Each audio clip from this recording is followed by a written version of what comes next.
Alright guys, good morning. So today is gonna be a special day. I think one of the most meaningful videos that we are going to do. This is the first episode ng the appreciation tour dito sa channel na ito.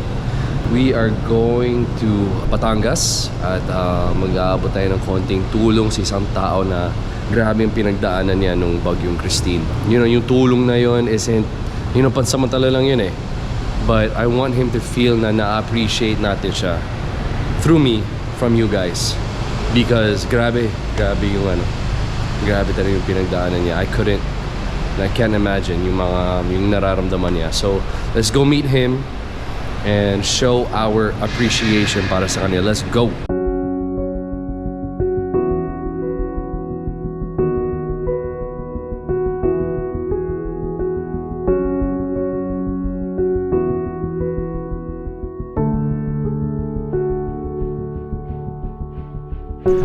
Po si Edwin Mendoza, 48 years old, nakatira po sa Sitio Siatin, Barangay San Sebastian, Balete. Isang rescuer dito sa bayan ng Balete. So dito na po kayo lumaki? Doon po sa aming lugar, doon na po ako lumaki talaga. So, nung pong may balita ng bagyo, bago po ako malis ng amin, kinausap ko na po yung aking pamilya, lalo na yung aking mag-ina. So bago ako malis, may ayaw ko sa kanilang tigisa silang kaputi, tigisang headlight, dahil gabi talaga pwedeng kumuha yung bagyo. Dahil siyempre po, rescuer tayo, inihahanda ko po yung mag-ina ko. So yung aking mga ama naman, nabihan ko rin, tatay, kuya, may balita tayong bagyo, signal number 1. So ay mag-ingat dahil delikado tayo dito sa inyong tayo dahil bundok nga yun, nasa salikuran nila. Sabi naman nila sa akin, ay huwag kang mag-alala at sa dami na naman ay kang dumaan bagyo, nag-signal number 4 pa tayo dito, hindi man tayo na yan, ganyan. So pumasok na po ako hanggang sa nagulat na rin lang ako na nung dumating na yung gabi, ito na, malakas na yung bagyo agad. Pag ang balita ng bagyo signal number 1, huwag ninyong i-underestimate yan. Inaasahan nyo na mahina, pero hindi natin naasahan. Pag hina ng hangin, malakas naman ang ulan. Sa karanasan ko po, pag signal number 4, malakas ang bayo ng hangin, pero wala naman pong ulan. Pag hina ng bagyo, nadidiyan naman po ang laki ng tubig na dala niya. Nung nga pong time na yun, sabi ko nga po doon sa amin nire-rescue, siguro may araw-araw pa. Sabi ko, habang maaga, magpa-rescue na kayo. Dadalhin namin kayo doon sa lugar na kayo ay ligtas, kaya sa mga school.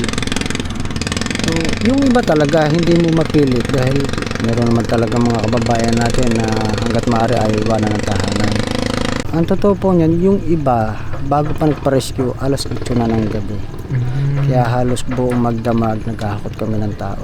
Dahil lumubog na po yung lugar nila, nahakot na po namin talaga. Hanggang sa inabot na kami ng madaling araw.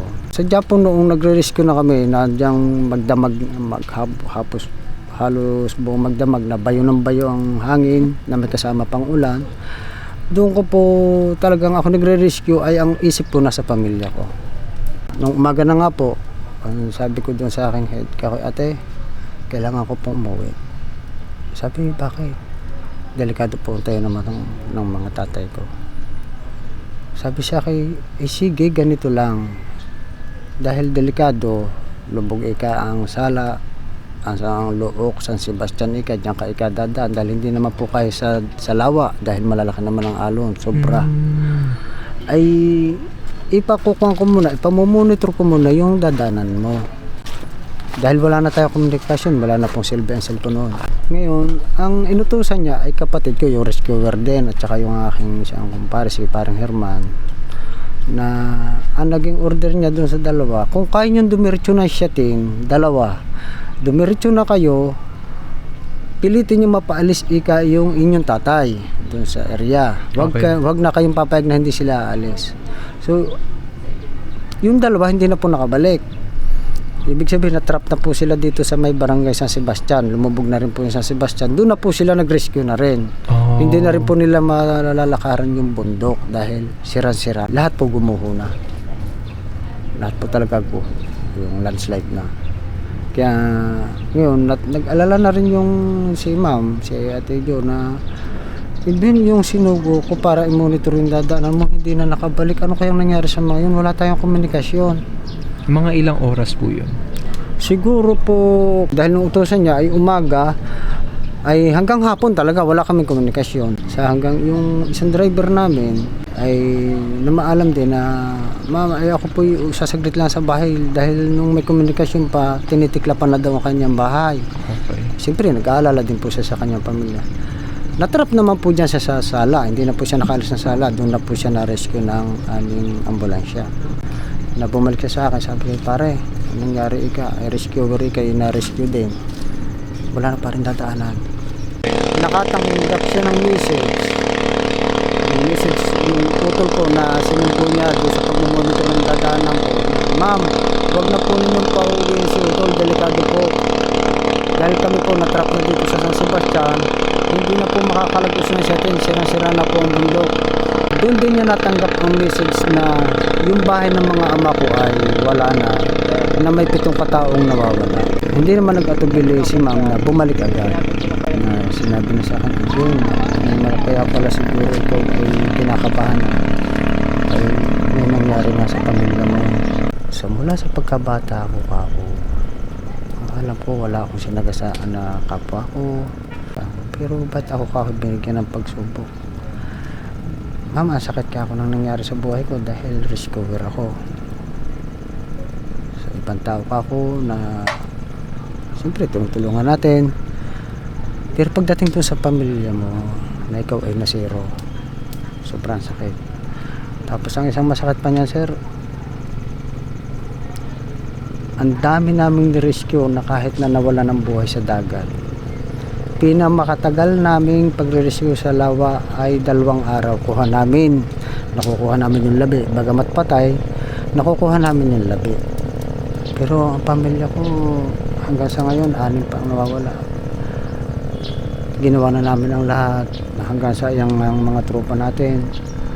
Ba't ibang ahensya ng rescuer na tumulong na talaga namang ipinakita nila sa akin na halos ramdam ko talagang ako itinuring na rin nilang pamilya. Kung hindi nga sir ako na nagdesisyon na itigil na ang paghahanap dahil kita ko yung ramdam ko dahil rescuer din po ako, ramdam ko po yung effort na kanilang pinakita sa akin na kahit ang kanilang katawan ni talop-talop na sa pagre-rescue talagang hindi po sila tumitigil. Kaya hanggang sa ako nagdesisyon na nga itigil na ako yan, ayaw ko na magbubuwis, may matadamay pa, pwede magkasakit ka ako ating rescuer dahil yun nga pong iba nakapit na ang damit sa balat sa naging alipunga. Ito ang ating PCJ, yung Coast Guard. 11 days sila sa tubig. Mula umaga ang taas lang nila. Kakain, baba na uli, hindi na sila namamahinga. Kung hindi ko po, inaawat ko na nga pa pagdating na alas 4, sir, out na muna tayo, mag-iayaw po tayo ng tibay ng katawan para bukas. Siyempre, nagpabaka sakali sila na talagang baka makukuha yung pamilya ko. Ganun sila naging, doon ko naramdaman na ako'y para na nilang kadugo at kapamilya. So, kaya nagdesisyon ako na sabi ko nga, stop na dahil nung tanungin nga ako ng itong PDRIM o bakit ko pinatigil, nakita ko po naman sir yung pagpapahalaga sa akin dahil ako rescuer din. Nararamdaman ko po yung kanilang pagod, hirap. Nung time na nakita niyo po yung lugar niyo na nasalanta na ng tuluyan, ano po yung unang pumasok sa isip niyo? Yun nga po, di kami baylan. So pagdating ko doon sa area, nakita ko na yung lugar. Kung ganong kalaking lupa ang itinapo. Ako'y umupo. Sabi ko, Diyos ko, loobin mo po sanang makaligtas ang pamilya ko. Pero kung hindi rin po makakaligtas, sana po tangayin na sila ang papuntang lawa para sila makalutang. Dahil sa karanasan ko, sir, kaya ko rin pinatigil na sa dami namin ni-rescue na nadala ng bahay, wala po kami nakakita. Kaya naging sigaw ko nga po ay, Diyos ko, loobin mo pong nakaligtas sana ang pamilya ko. Pero kung hindi at sila'y kukunin mo, sana ang katawan nila madala na sa lawa. Dahil kung sa lawa po tinulak, pwede po sila makalutang. Pero kung doon po sa binalikan na yun, baka po ang katawan ng pamilya ko hiwalay. Yung mga puno, nadala pati ang bungo na ibinagsak. Baka naman po kulangan, baka kung 1,000 na malalaking puno ang dinilang pababa. Dahil kinayod naman po talaga lupa, sagad po sa bato. Tapos yung niyugan namin, 2 tudling ang dinala, hihigit po sa 50 puno. Lahat po doon ibinagsak sa bahay ng aking ama. Paano iisipin nyo na makakaligtas yung pamilya ko doon? Pag napapapunta ako doon sa area, tinitira ko sila kandila. Kahit nga hating gabi, napunta ako doon sa lugar. Oh yan, gigi, gitlahin nyo ka ako dito at namakita ko na kayo. Baka sir, kung may makakakita sa akin, baka isipin wala ako sa sarili. Doon ko nakuha, sir, na talagang mahirap pagpulong mag-isa. Siguro, panawagan ko na nga lang dyan sa mga kababayan. Sana, wag nang may umulit pa, sana. Pero kung may mangyari na ganun uli, wag na silang pag sila pinuntahan na namin, sumama na ng maayos. Wag na yung parang pipilitin pa dahil yung rescuer po sa kabila na kami nagre-rescue, iniisip din namin yung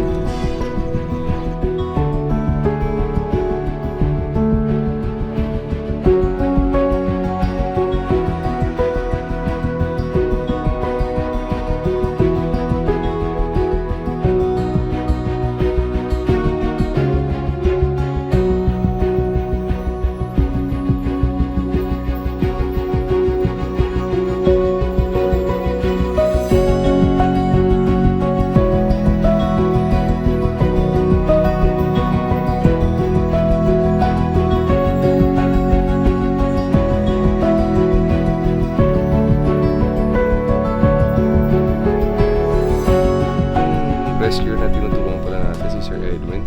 Ano pala, nagkasunog ba dito sa Naomi dati? Isa siya sa mga tumulong at nag-rescue dito eh. Nasa Canada kasi sinadya. Alright guys, so nandito tayo ngayon sa Batangas, sa Naomi Resort ni Mr. John Prats. Thank you brother for having us. We're very thankful. Actually ka-text kita ngayon mismo and he said this is also our home, my home. So very thankful for the venue. Ito yung mga galing sa mga donations sa mga nag-donate sa gym, sa 3rd floor clients, mga ibang kaibigan natin. Greenfield also gave a portable generator, gas, kasi syempre baka mahirapan si Sir na makapag-charge dahil wala nga kuryente. So this is gas powered. Very excited to meet Sir Edwin, and balita ko pati yung kapatid pala niya is also there, who also is a volunteer rescuer. So very excited, and of course sa Philippine Coast Guard, sa lahat ng tulong nila sa atin, grabe, you know, that's my second family talaga, and sobrang nagpapasalamat ako sa Philippine Coast Guard. And I'm excited, so let's do this. Hindi niya alam na nandito ka. Hindi niya alam na Yes, nandito sir. ako. Alright, so he doesn't know that we're here. But Hindi niya rin alam to mga to. Hindi rin niya alam. Yes. So hindi rin niya alam. So but like I said kanina doon sa opening, is more than yung tulong or yung ano, it's our way of showing appreciation sa ginawa niya. Kasi maliit na bagay lang to compared sa nawala sa kanya. This will never replace what happened to him. But, you know, gusto ko iparamdam sa kanya, through me, through us, through this, na na-appreciate siya ng karamihan tao. So, yun, let's go. Yes, sir. Kamusta na kasama nila na sabi nga lagi sa akin ng driver natin ng Oscar at saka ng sir, kung saan ninyo inaakalang nadoon, sa palagay niyo pwedeng nadoon, may posibilidad. Nice to meet you. Para Hello, sir. oh, sir. Kamusta? Kamusta kayo? Kamusta? Nakakain na kayo? Ako. Grabe pala yung nangyari sa inyo, no? Sir, samahan niyo ako. Samahan niyo ako. Saan po yung ano?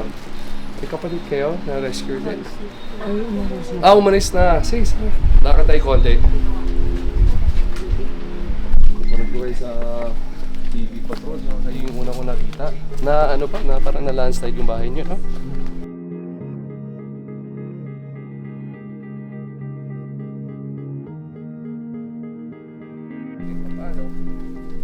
Hindi mapapalitan yung nangyari sa inyo. Pero gusto po namin iparamdam sa inyo na na-appreciate po namin yung ginawa nyo. At marami po nagmamahal sa inyo. At nandito kami lagi. So, ayan, may mga konting mga nag-donate ng canned goods para sa inyo. Sapatos para sa anak nyo tsaka sa'yo. Nagba-basketball ka ba? Naglalaro ka? Laro tayo minsan, ha? Ayan, tapos meron. Isang pinanghalakbutan ko sir nung siyempre nagre-rescue po kami. Talaga yung mag-ina ko rin dahil sabi ko, Diyos ko po, huwag naman sana. Tapos yung tatay ko nga, nagre-rescue nga po ako ang isip ko inasa sa amin. Na minsan makakatapat ka pa nung re-rescuehin mo na para sila pa ang galit. May ganun pa, no? Nga po. Ito nangyari sa inyo at maliit na tulong lang ito. Pero again, mula sa amin, sa mga kaibigan ko, sa mga tumulong sa Coast Guard, maraming salamat sa inyong serbisyo. Lagi po namin kayo pagdadasal, buong pamilya mo. At alam po, maliit na tulong lang po ito. So, may mga konting school supplies din po kami para sa anak nyo. Meron kaming portable generator para di gasolina po yan. Kaya sa mga kaibigan natin sa Greenfield at yun, mga konting supplies at higaan para sa inyo, sir. May cellphone din pala para Maraming salamat po, isa sa iyo at isa sa anak mo, yung may cellphone. Basta nandito kami lagi, sir, ha? Thank you po sir. Ayun, ito paano? Ito yung sa kuya, sino mas kuya mo? Ito po sa kuya nyo. Ano pong pangalan ng kuya nyo? Marcelo Mendoza. Ayun, sa kanya to. Tapos yan, may cellphone ka dyan, ha? Kasi ito po para sa inyo, sir, ha? Tutulungan kayo ng Coast Guard para, may dala kayong truck? Ayun, tutulungan kayo ng Coast Guard para, sir, salamat, ha? Salamat, ha? Tapos kung may kailangan pa kayo, sabihin nyo kami. At meron kami konting pala. Ano yan? Sobre. Ayan. Konting lang, sir. Maliit lang to kumpara sa nangyari, pero sana makaginhawa na kahit konti para sa inyo. Salamat po sir. Opo. Ililibing na ang tatay niyo sa linggo. Wala po sabi ko kinakailangan ng dahil nakaawa po ko sa aking mga kapatid. Hindi po sila makapunta ng buhay. Dahil ay malalaki yung pamilya nila. May mga Kaya kung hanggat ako'y sabi ko sa kanila, ako na lang muna kakuan dito sa kuwang kasama ko naman ang Coast Guard. I-focus muna ninyo ka ang sarili nyo sa inyong mga pamilya. Thank you, Thank you sa inyong lahat din, sa lahat. Hanggang ngayon, tuloy pa rin kayo, no? Kaya maraming salamat din at alam ko busy kayo, pero tumulong din sila para sa inyo. Kaya nga po nagpapasalamat ako sa mga rescuer. Talaga namang ramdam ko talagang para na nila akong pamilya na kung sa ginawa nilang pagkatulong talagang buhay na po sila. At sa Philippine Coast Guard, ang laking tulong nila sa atin, kaya maraming salamat din sa inyo. Okay ka lang? Ayun, may cellphone ka doon, ha? Siya may sapatos, sana kasya sa'yo. Asan yung sa kanya dito? Ito po. Try mo. Sana kasya. Ano size mo ba? 39 po. 39. Ano yan sa 7. 7? Ayun, try mo na. Try mo, ha? At saka maraming damit dyan. May mga pang basketball dyan. Ayun, galing sa mga kaibigan natin. Tsaka school supplies. Tingnan mo, halika, huwag ka pahiya. Halika. Ilan mo na? Ito, cellphone pala. Cellphone mo. Tay. Para lagi kayo may communication, ha? Waterproof. Ayun, waterproof ba yan? Water-resistant. Water resistant. Pwedeng mabasa. Oo. Pag Pero wag sana. Pwede rin ibagsak. Pero wag sana. Pero wag sana rin ibaksa. Pasunugan na kaya meron din pala nakakon dito. Sabi ko kay sir, parang hindi pa narating rin. Sabi ng mga uto, Parang familiar sa'yo. rescue na tayo dito. Seryoso. Ingat ka. Ano pangalan mo? Sir, salamat, ha? Thank you. Sir, thank you rin. Thank you. Pasensya na sa kabala. Alam niyo ba na darating siya ngayon? Hindi niyo alam talaga? Promise? Siya po yan. Oh, Kasi nga po ito. gulat ka? Ikaw yun, sir, nagulat ka? Hindi ko po alam na Darating siya. Akala ko, tinatanong ako kanina. Saan po ngayon ang uwi nyo? sabi ko, ito po, magbabaka sakali po. Akala ko tapos na tayo. Akala po, uwi na tayo. Gulat ka? Nagkantay lang ako na yayain ng pakamin pa uwi ito sa truck. Nagulat po talaga. Akala ko lang kakain lang.